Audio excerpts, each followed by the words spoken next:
Sehingga ini diperlukan agar tidak terjadi interpretasi yang salah. Kemudian KNKT juga merekomendasikan agar seluruh pilot dilatih dalam hal pengembalian kendali terutama pada fase-fase kritis, sehingga tidak terjadi kedua pilot dua-duanya mengendalikan pesawat.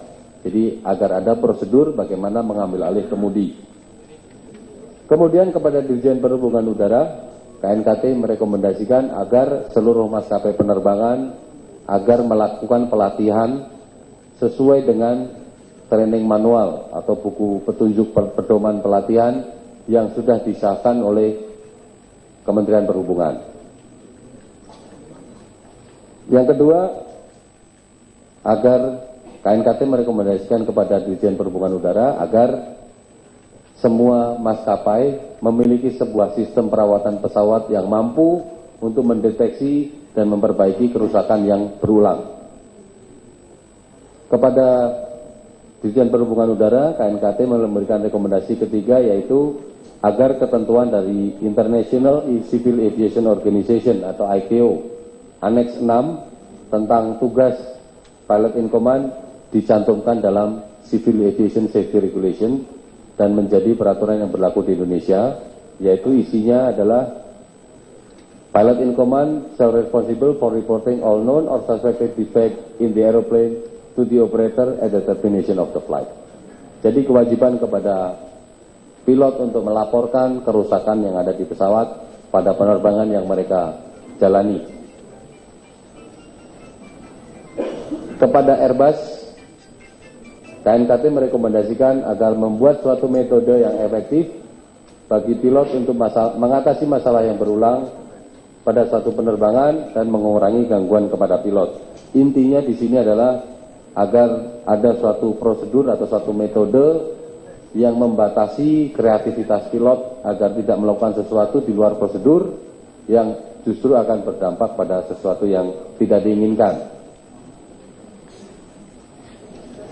Kemudian kita juga minta kepada Airbus agar Airbus mewajibkan kepada seluruh pengguna Airbus di seluruh dunia agar kepada pilot Airbus diberikan training, yaitu upset recovery training, bagaimana merecover atau mengembalikan kondisi pesawat yang mengalami upset seperti tadi.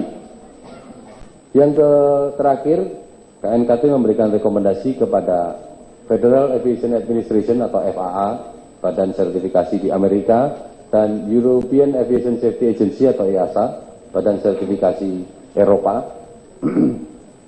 yaitu bentuknya adalah KNKT mendukung rekomendasi dari BEA Prancis.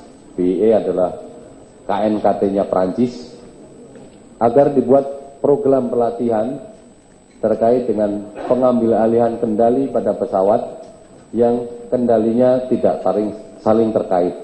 Dalam hal ini Airbus A320 adalah pesawat dengan teknologi fly-by-wire, di mana kemudi sebelah kiri dan sebelah kanan tidak terhubung, sehingga apa yang dilakukan oleh pilot sebelah kiri, pilot sebelah kanan tidak bisa lihat, tidak tahu. Begitu juga sebaliknya. Dan apabila diberikan input oleh kepada kedua kendali secara bersamaan, yang terjadi adalah penjumlahan. Artinya kalau di sebelah kanan ditarik sebesar 5, sebelah kiri ditarik 5, maka menjadi inputnya menjadi 10. Namun sebaliknya apabila yang satu didorong 5, yang satu ditarik 5, maka pesawatnya diem, hasilnya adalah 0. Makanya pesawat tidak bergerak. Ini yang meningkatkan kesulitan bagi pilot untuk mengendalikan karena tidak tahu di sebelah apa yang dilakukan. Jadi KNKT merekomendasikan kepada kepada EASA dan FAA agar program pelatihan tentang pengambil alihan kemudi ini segera dilakukan. Kira-kira seperti itu Pak Ahmad Yanto, mau ditambahkan? Sedikit saya tambahkan. Terima kasih Pak Nur Cahyo. Kelihatannya Pak Suryanto mau menambahkan beberapa informasi. terutama pada fase penerbangan sewaktu meninggalkan ketinggian di dalam ingatannya waktu tanggal 25 itu si PIC-nya atau kaptennya melihat teknisi melakukan riset CB waktu di Surabaya. Terus satu lagi yang dimaksud dengan stall itu adalah pesawat kehilangan gaya angkat. Jadi dari ketinggian kurang lebih 30.000 sampai ke dasar, pesawat itu jatuh seperti ini. Jadi relatif hidungnya datar, wingnya level, sehingga seolah-olah pesawat seperti normal. Dan pramugari juga merasakan seolah-olah pesawat masuk di dalam kondisi cuaca buruk, agak bergetar. Nah, bergetarnya ini dikarenakan sayap mengalami stall atau kehilangan gaya angkat. Jadi pesawat dari atas begini terus, karena stall, pesawat tidak bisa ditukikkan ke bawah, karena yang di belakang sini sudah tidak ada gaya angkatnya, sehingga pesawat tidak bisa untuk mengatasi stall tidak bisa ditukikkan ke bawah. Nah, inilah yang dimaksud tadi dengan upset recovery training, supaya pilot diajarkan juga untuk mengatasi hal-hal yang seperti ini.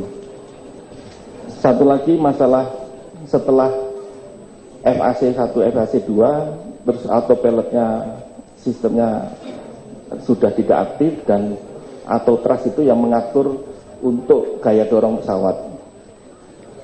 Ini menuju dari normal law menjadi alternate law, artinya pesawat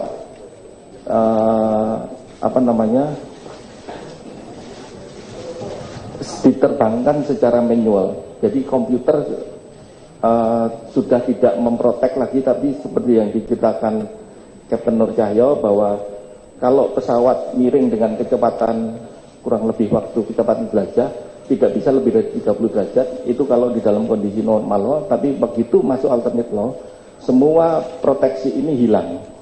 Jadi pesawat kembali kepada basicnya. Nah, mungkin untuk bisa memperjelas, mungkin bisa ada simulasinya? Enggak? Oh iya, kira-kira itu Pak Marjono, silakan. Maaf, saya tambahkan sedikit informasinya dari Pak Sur. Jadi ketika pesawat stall, itu pesawatnya posisinya begini, kemudian begitu. Biasanya pada pesawat yang manuvernya memang mau turun, itu ordernya sekitar 1.500 feet per menit kalau normal, 2.000 maksimum kalau namanya emergency descent 6.000 feet per menit. Ini sampai 20.000 feet per menit. Kemudian pernah turun dan terus menerus sekitar 12.000 feet per menit, itu pun sangat tinggi. Itulah kondisi stall yang dialami, dan itu memang sukar di recover. Baik, saya kira presentasi cukup. Sekarang saatnya pertanyaan dan jawaban. Question and answer sebentar. Kita harus gini, saya mungkin main sebagai moderator, menunjuk siapa yang mau tanya. Nanti, tenang. Pertanyaan yang diulang akan saya katakan itu tadi sudah ditanyakan. Dan pertanyaan boleh dalam bahasa Indonesia atau bahasa Inggris. Untuk yang bahasa Inggris tentunya akan saya terjemahkan, atau kawan-kawan saya di sini akan menerjemahkan. Tapi sebelumnya saya mengundang Pak Oni untuk duduk di sini. Tolong bawa kursi masing-masing. Pak Oni, mau di situ ada speaker? Oke, Pak Oni akan menjawab di sana. Nanti saya ngatur siapa yang mau jawab. Dan mungkin ada juga investigator yang lain yang mungkin akan menjawabnya.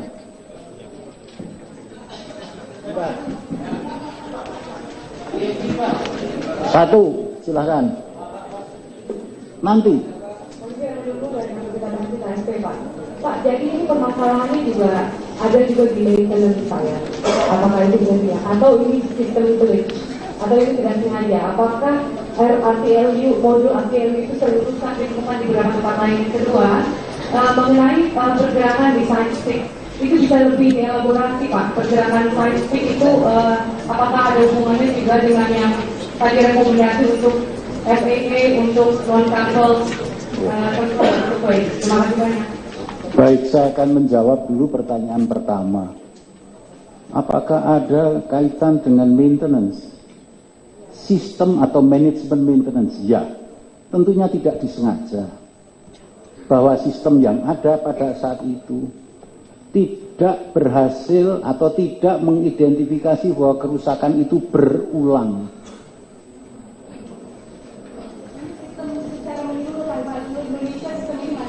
Nanti dulu, itu sistem waktu itu di AirAsia, Indonesia AirAsia.